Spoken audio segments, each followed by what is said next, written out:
राष्ट्र बनेगा, हमारी मांगे पूरी होंगी, हर हाल में होंगी, इसको रोकने वाला कोई पैदा नहीं हुआ। या हम दो हमारे दो हिंदू लोग, और ये कहते हम दो हमारे गिन लो। ऐसे तो कुत्ते बिल्लियां भी पैदा करते हैं, कोई फर्क नहीं है फिर उनमें और इनमें। आने वाले 10 साल तक मोदी पक्का, उसके बाद योगी पक्का। अगर योगी आ गया तो सोचो क्या होगा। अगर योगी आ गया तो सोचो क्या होगा। एक एक की पतलून गीली हो जाएगी। ओवैसी के पास है क्या? कुछ भी नहीं है। एक चाटा अगर मैंने ओवैसी को मार दिया डूब जाएगा सारा। जय श्री राम, जय श्री राम। खाएंगे गलत तरीके से, ये जान के बुलवा रहे हैं, जानबूझ के बुलवा रहे हैं। हमारे मन की आदम बोल रहे हैं, आप सबकी बोलो क्या हिंदू राष्ट्र चाहिए या नहीं चाहिए? हिंदू राष्ट्र चाहिए नहीं चाहिए? इस देश का बहुसंख्यक आज देश में अपने अस्तित्व की लड़ाई लड़ रहा है। ये कितने शर्म की बात है किसी देश के। इस देश के बहुसंख्यक को राइट नहीं है, वो अपनी संस्कृति सभ्यता को बढ़ाने के लिए अब गीता का पाठ नहीं करवा सकता है, मगर इस देश में आप मदरसों में बैठकर कुरान का पाठ पढ़ाइए। हम सनातनी हैं, विश्व का कल्याण हो, प्राणियों में सद्भावना हो, विश्व का कल्याण हो। ये बात सिर्फ सनातन धर्मी कहते हैं। का जो मंदिर जो चांदनी चौक में स्थित था वो इतना बड़ा मंदिर तोड़ दिया, और यहाँ पे इनकी मज़ारें हाईवे के ऊपर लटक रही हैं। स्थिति तो ये है। और ये सब कौन बढ़ा रहा है? ये बढ़ा रहा है केजरीवाल। सीधा जो पहले हमारे प्रधानमंत्री बने उन्होंने हमें क्या पढ़ाया? उन्होंने कुरान को पढ़ाया। यहाँ पढ़ा अकबर महान था, अकबर महान था तो महाराणा प्रताप कौन, पृथ्वीराज चौहान, गुरु गोविंद सिंह कौन, वीर विपक्षी दल कहते हैं सेक्युलरिज्म की बात करते हैं, लेकिन दूसरी तरफ हिंदुत्व को बचाना कितना जरूरी है, सनातनी धर्म को बचाना कितना जरूरी है? देखो, विपक्षी दल कुछ भी कहे, हमें उससे कोई मतलब नहीं है। हम कोई ऐसी टिप्पणी नहीं करना चाहते। हिंदू राष्ट्र बनेगा, हमारी मांगे पूरी होंगी, हर हाल में होंगी, इसको रोकने वाला कोई पैदा नहीं हुआ। क्या समझे? विपक्षी कुछ भी कहे, आज विपक्षियों को पता है कि हिंदू सोया नहीं है। हर मेरा सनातनी योद्धा, हर मेरा सनातनी भाई जाग चुका है, और इसी तरह जाग गए। हमारी मांगे, हम ये नहीं कहते कि अगर होंगी कि नहीं होंगी, हमारी मांगे पूरी होंगी, हर हालत में होगी। जय श्री राम, जय श्री राम। इसमें जनसंख्या नियंत्रण कानून की बात की, लेकिन ऐसी जो साहब है वो कहते हैं कि बच्चे तो अल्लाह की देन होते हैं। हाँ, तो बच्चे अल्लाह की देन, वो कहते हैं ना, वो कहते हैं हम दो हमारे दो हिंदू लोग, और ये कहते हम दो हमारे गिन लो। अब ये बताओ कैसे गिने भैया, हमारे तो समझ में नहीं आता। तो अल्लाह की देन, फिर अल्लाह ये करे ना, अल्लाह राशन भी बच्चों के साथ भेजे, अल्लाह राशन भी बच्चों के साथ भेजे। अल्लाह की देन का मतलब नहीं होता बच्चे पैदा करके उनको पंचर लगवाना या गली गली में छोटे छोटे काम करना छोड़ देना। ये बच्चे पैदा करना बेकार होता है। बच्चा वो पैदा करो जिसको आप अपने धर्म के बारे में अपने ज्ञान दे सको, उनको कुछ सिखा सको। ऐसे तो कुत्ते बिल्लियां भी पैदा करते हैं, कोई फर्क नहीं है फिर उनमें और इनमें। जो हिंदू राष्ट्र के खिलाफ आएगा, जो हिंदुत्व के खिलाफ आएगा, जो 100 करोड़ हिंदुओं को भी हिंदू राष्ट्र घोषित करने में जो बीच में आपदा लाएगा, हमारे खून में गर्मी की कोई कमी नहीं है। वो कुछ लोग अब हमें डराएंगे, वो टाइम निकल गया। अब माननीय मोदी जी या हिंदू राष्ट्र घोषित कराने के लिए हर वो कदम उठाएंगे। आने वाले 10 साल तक मोदी पक्का, उसके बाद योगी पक्का। अगर योगी आ गया तो सोचो क्या होगा।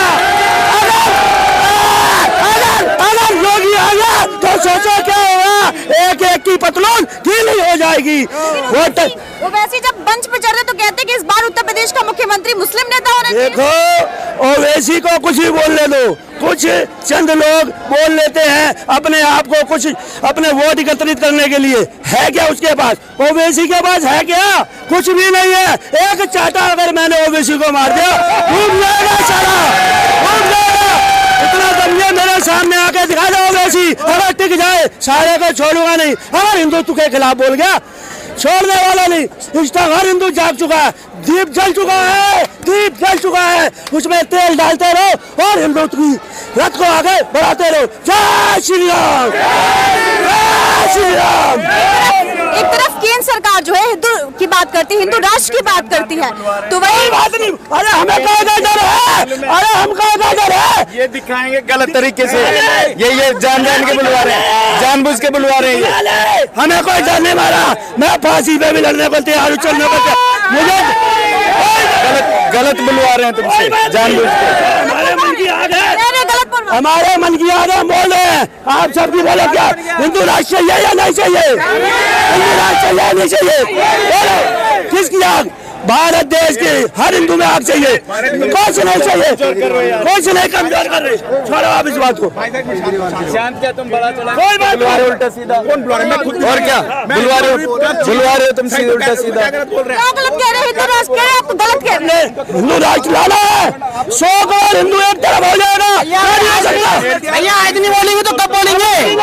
भैया आज नहीं बोलेंगे तो कब बोलेंगे? अभी नहीं, आज नहीं बोले कब बोलेंगे? हमारे 9 राज्यों में हिंदू अंतर्गत हो चुके हैं। भारत माता की, भारत माता की। राकेश टिकैत भी कह रहे हैं कि दिल्ली को, लखनऊ को दिल्ली बनाएंगे, क्या कहेंगे आप? राकेश टिकैत को एक बार लखनऊ के जाओ तो सही, पता लग जाएगा। वहाँ की जनता ही नहीं छोड़ेगी उन्हें, वहाँ की जनता ही उनके खिलाफ है। वो सिर्फ बोल रहे हैं दिल्ली में, वो भी केजरीवाल के दम पर। अगर दिल्ली में केजरीवाल की सरकार नहीं होती तो ये भी टिकते नहीं। लखनऊ थोड़ी दूर जाके तो देखो। मतलब केजरीवाल उसका समर्थन कर रहा है? कोई समर्थन है, वो तो खुला कहता है। उसके सारे बंदे कहते हैं कि हम उसके साथ हैं, हम हर उस सीए का समर्थन। बताओ जो भारत देश के खिलाफत कर रहे हैं उसका समर्थन। किसान यूनियन, अरे किसानों को तो देखो, तुम ये देखो तो हम तुम्हें खिला के रहे हैं, हम नहीं खाएंगे, हमें पहले 3 कानून वापस करो। अरे क्यों? पहले देखो तो सही इसके अंदर है क्या। देखो तो कहता है हम राजनीति नहीं करते, हम तो किसानों के हक के बात। इलेक्शन क्यों लड़ा था वो? क्यों इलेक्शन लड़ा था? हार गया था, जमानत भी नहीं, जब क्यों इलेक्शन लड़ा था? बताओ। उसकी अगर प्रॉपर्टी देखोगे तो आप हिल जाओगे। इतनी प्रॉपर्टी है उसके पास, बांट कर नहीं देता किसानों में। हर किसान में थोड़ा थोड़ा क्यों नहीं होकर देता? सिर्फ अपनी जेब भरने के लिए कर रहा है राकेश टिकैत, और कुछ नहीं। राकेश टिकैत के ऊपर तू यूपी में हम भी चुनाव लड़ेंगे। लड़ लो ना, किसने बना? कांग्रेस नहीं लड़ती, 36 पार्टी लड़ती, एक पार्टी और आ गई। एक तरफा बीजेपी जीतेगी, एक तरफा बीजेपी आएगी, एक तरफा आएगी मोदी जी, योगी जी, एक तरफा आएंगे। जय श्री राम, जय श्री राम। नहीं, बिल्कुल सही है। आप ये देखिए कि इस देश की स्थिति है क्या। आज देश की स्थिति ये है कि इस देश में जो इस देश का बहुसंख्यक है उसकी स्थिति अपने देश में ऐसा हो गई जैसे वो प्रवासी है। उसे कभी कश्मीर से भगाया जाता है, कभी केरल से भगाया जाता है, कभी मेरठ से भगाया जाता है, कभी मुजफ्फरनगर से भगाया जाता है। आपको बता दें किशनगंज बिहार में, अररिया में, कटिहार में, पूर्णिया में, नवादा में, बिहार शरीफ में बिहार की स्थिति ऐसी बना दी, झारखंड की स्थिति बदल रही है, असम की स्थिति बदल रही है। इस देश का बहुसंख्यक आज देश में अपने अस्तित्व की लड़ाई लड़ रहा है। यह कितने शर्म की बात है किसी देश के। और यह क्यों हुआ है? क्योंकि इस देश का संविधान ने उन्हें इसने बेतुके राइट दे रखे हैं। इस देश के बहुसंख्यक को राइट नहीं है। वो अपनी संस्कृति सभ्यता को बढ़ाने के लिए अब गीता का पाठ नहीं करवा सकता है, मगर इस देश में आप मदरसों में बैठकर कुरान का पाठ पढ़ाइए, आप सब कुछ कर सकते हैं। इस देश में मंदिरों का पैसा सरकार खाएगी, मगर मस्जिदों का पैसा तकलीफी जमात को दिया जाएगा। तो ये जो हो क्यों रहा है? ये हो रहा है इस संविधान में इन 5 कानूनों की वजह से। समान कानून होगा तो इन लोगों को हम ये चाहते हैं बराबर का अधिकार, बराबर का अधिकार का इनको अधिक अधिकार है, तो इन अधिकारों को खत्म करने की जरूरत है। और हम किसी को भगाने की बात नहीं करेंगे, हम समान रूप से चाहते हैं। हम सनातनी हैं, विश्व का कल्याण हो, प्राणियों में सद्भावना हो, विश्व का कल्याण हो। ये बात सिर्फ सनातन धर्मी कहते हैं। मुसलमान कहता है इस्लाम सबसे बड़ा है, और क्रिश्चियन कहते हैं कि ईसाई सबसे बड़े, और सिर्फ सनातन धर्मी कहता है विश्व का कल्याण हो, प्राणियों में सद्भावना हो। ये हम चाहते हैं। हमने सरकार से मांग रखी है, हम दो हमारे दो तो सबके दो हो। भाई देश में जनसंख्या बढ़ रही है ना, उस जनसंख्या से नुकसान है सबको। कुछ लोगों को बहुत दिक्कत है, कुछ लोग कहते हैं कि तो भगवान की देन होती है, अल्लाह की देन होती है। इस पर किस बात का कानून लाना चाहिए? जी, आपने एक बात कही कि वो अल्लाह की देन है, ऐसा आपने कहा है। तो मैं कहता हूँ अगर अल्लाह की देन है तो सरकारी सुविधाएं जो इनकम टैक्स से दी जाती हैं वो कहाँ से आएंगी? रोजगार कहाँ से आएगा? सड़क पे वो बच्चा चलेगा, वो पेड़ काटेगा, मकान बनाएगा तो पेड़ काटेगा, हवा ऑक्सीजन लेगा, वो किसका अधिकार लेगा? वो आपका और हमारा अधिकार लेगा। जो व्यक्ति ईमानदारी से, अपने ईमानदारी से 2 बच्चे वाला ईमानदारी से टैक्स पे करता है, किस लिए? डॉक्टर बनेंगे, हॉस्पिटल बनेंगे, सड़क बनेंगी, रोजगार मिलेगा, फैक्ट्री लगेंगी, और वो पैसा कहाँ जाता है? 2 रुपए किलो गेहूं दीजिए। 2 रुपए किलो गेहूं क्यों खाते हो भाई? आप मकान फ्री में बनवाते हो, आप सिलेंडर फ्री में खा जाते हो, आप सरकार से जो है स्टडी पे आप कहते हैं हमको लोन दीजिए। ये सारी चीजें क्यों? आप अल्पसंख्यक होने का फायदा उठाते हैं, इतने सारे लाभ आप लेते क्यों हैं? अगर आपको अल्लाह की देन है तो वो अल्लाह के ऊपर पले, वो ऊपर जाके पले, वो ऊपर रहें, जमीन पे ना रहें, वो ऊपर ही टंगे रहें। क्यों टंगे रहें? क्योंकि उन लोगों ने कहा ना ऊपर वाले की देन, तो ऊपर पालिए, हमारे ऊपर नहीं। वो लोग आप पश्चिमी जो आपका उत्तर प्रदेश है, बागपत, बड़ौद, बिजनौर, किराना, शामली, मुजफ्फरनगर, पूरा अमरोहा, पूरा रामपुर तक, अलीगढ़ तक, बुलंदशहर तक खत्म। किशनगंज, अररिया, कटिहार, पूर्णिया, बिहार का उधर का एरिया निकचैंग जिसे कहते हैं, खत्म। ऐसा क्यों? हमारे लोग प्रवास क्यों कर रहे हैं? ये कश्मीरी पंडित वहां से भगा दिए गए, ऐसा होता क्यों है? क्योंकि वो लोग एक विशेष करके गजवा हिंद के लिए काम कर रहे हैं, जिसके लिए उन्होंने 57 देश बनाए, 58वां देश हिंदुस्तान होने वाला है। लेकिन दूसरी तरफ रोहिंग्यास, केजरीवाल रोहिंग्यास को पनाह देते हैं, अहमदुल्ला खान रोहिंग्यास को पनाह देते हैं, क्या कहेंगे आप? देखिए मुख्यमंत्री, अभी मैंने एक बात कही थी कि मुख्यमंत्री केजरीवाल जी के लिए विशेष करके संदेश है, या तो वो 8% के लिए जी लें। उन्होंने जो गिरगिट है, गिरगिट को भी रंग बदलने से ज्यादा बड़ा काम किया है। जो उन्होंने कहा था हम गाड़ी नहीं लेंगे, ले ली, मकान नहीं लेंगे, ले लिया, सरकारी हम कहेंगे लोकपाल लोकपाल की छोड़ दीजिए। उन्होंने कहा कि हनुमान चालीसा का पाठ कराएंगे हिंदुओं के लिए, एक बार करा के सरकार बना लिया, हज हाउस बना दिया उन्होंने। तो वो हज हाउस, वो तो तकलीफी जमात के लोगों को पैसा देते हैं, वो तो यहाँ पे जो है मौलाना साद जैसों को बढ़ावा देते हैं, वो तो एक मस्जिद के लिए 44,000 रुपए देते हैं, मौलाना की 22,000 तनख्वाह, तकलीफी जमात के। आप ये सोचिए, आपका जो मंदिर जो चांदनी चौक में स्थित था, वो इतना बड़ा मंदिर तोड़ दिया, और यहाँ पे इनकी मजारें हाईवे के ऊपर लटक रही हैं। स्थिति तो ये है। और ये सब कौन बढ़ा रहा है? ये बढ़ा रहा है केजरीवाल।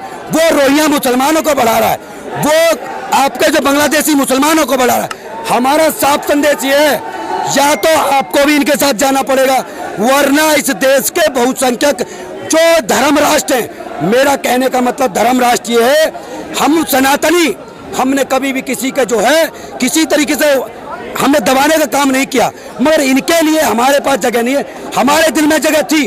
3.25 करोड़ की आबादी 1947 में, आज इस देश के अंदर कहती है हम 30 करोड़ हैं, हम 30 कौड़ी हैं। वो 2 कौड़ी का आदमी वहाँ हैदराबाद में बैठ के बोलता है कि 3 कौड़ी, हम 30 कौड़ी हैं, हम 15 मिनट दे दो। अबे तुम्हारी औकात तो ये थी कि 24% तो देश दिया, क्योंकि हमारे देश को धर्म के आधार पर बांटा गया। उसके बावजूद जो लोग रहे हमारे रहमो कर्मों पे, पहले जो अभिनेता थे वो कहा जाता है कि सेक्युलरिज्म है, ये तो सेक्युलरिज्म हर धर्म यहाँ पर है। पाकिस्तान भी एक सेक्युलरिज्म कंट्री थी 5 साल तक, उन्होंने उसे तब्दील कर दिया इस्लामिक कंट्री में। हमारे देश में जो कांग्रेसी गवर्नमेंट सीधा, जो पहले हमारे प्रधानमंत्री बने, उन्होंने हमें क्या पढ़ाया? उन्होंने कुरान को पढ़ाया। यहाँ पढ़ा अकबर महान था, अकबर महान था तो महाराणा प्रताप कौन, पृथ्वीराज चौहान, गुरु गोविंद सिंह कौन, वीर शिवाजी कौन, आपका लाला लाजपत मंगल, इनका कोई नहीं।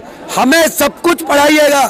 भगत सिंह के बारे में नहीं पढ़ाया, सुखदेव के राजगुरु के बारे में नहीं पढ़ाया, गुरु गोविंद सिंह के बारे में नहीं पढ़ाया, चंद्रगुप्त मौर्य के बारे में नहीं पता, अशोक सम्राट के बारे में पढ़ाया, वीर शिवाजी के बारे में नहीं बताया। हमें बताया किसके बारे में? अकबर रोड, हुमायूं रोड, बहादुर जफर रोड। ऐसा लगता है हमें अपने देश की, हिंदुस्तान की राजधानी में आकर हम पाकिस्तान की राजधानी में है। आप ये सोचिए, जिस औरंगजेब ने हमारे धर्म परिवर्तन कराए, जो रास्ता ढूंढता हो उस लोगों के नाम पर रोड बनाते हैं। ये लोगों ने हमारी मानसिकता बदली। आज धर्म राष्ट्र के लिए काम करने वाले व्यक्तियों की सरकार है। आज उन्होंने जगाने का काम किया है। ये लोग जागे हैं, इनका जागने का उद्देश्य भी यही है, आज नहीं जागे तो कल जागने का मौका नहीं होगा।